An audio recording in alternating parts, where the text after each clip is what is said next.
Ukrainian forces seem to be on cloud nine after the Russians reportedly retreated from many positions that they were previously holding. The Western media is propagandizing the development as a triumph for Zelensky's forces and also Turkey's Bayraktar TB2 drones. The Zelensky camp does not want the world populace to know that attacking and retreating is an efficient war strategy for obvious reasons. It was used extensively during the Second World War by both the opposing parties. Nevertheless, the West would like to solidify the narrative that the Russians are done. Hello and welcome to TFI Global, the foreign affairs and geopolitical analysis arm of the TFI Media Group. I'm your host Vedika, and if you haven't subscribed to the TFI Global channel yet, hit the subscribe button and press the bell icon to receive all the latest updates. Moscow is reportedly gearing up for a significant offensive in some of the Ukrainian strongholds that would trigger the fall of the Zelensky regime. Putin has been playing the game on a lighter note since the operation began in February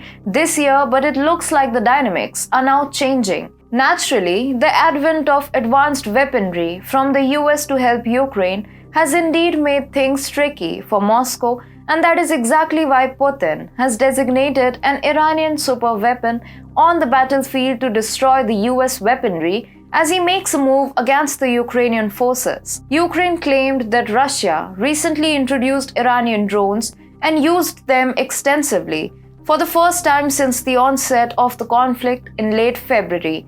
The Iranian kamikaze drones, also known as suicide drones, have created new dangers and inflicted serious damage to the Ukrainian armed forces, the Wall Street Journal reported. Colonel Kulagin, commander of the artillery of Ukraine's 92nd Mechanized Brigade, stated that the Iranian drones have already destroyed two 152mm and two 122mm self-propelled howitzers and two BTR armored infantry vehicles in the operational area of his brigade. Iranian-made kamikaze drones are unmanned aircraft that don't fire missiles but are missiles.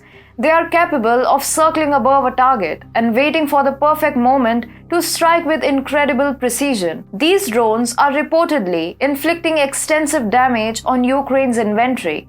It looks like lowering confidence in the Russian forces, triggered by false Western propaganda, had possibly irked Putin, who then eventually decided to unleash the drones. The new Iranian drones pose a potential threat to Ukrainian command centers, artillery, air defense, logistics, and other military targets, as well as critical infrastructure. Putin, being an experienced commander, has opted to approve additional expenditure in the form of drones to destroy critical infrastructure rather than risking his soldiers to carry out the task. The advent of drones also marks an exciting development as the Ukrainian forces previously deployed the very infamous Turkish Bayraktar TB2 drones. However, the drones proved incapable in front of the Russian defense systems that eventually diminished the demand for the Turkish-made drones. On the other hand, the Iranian drones have turned out to be a dangerous weapon on the battlefield.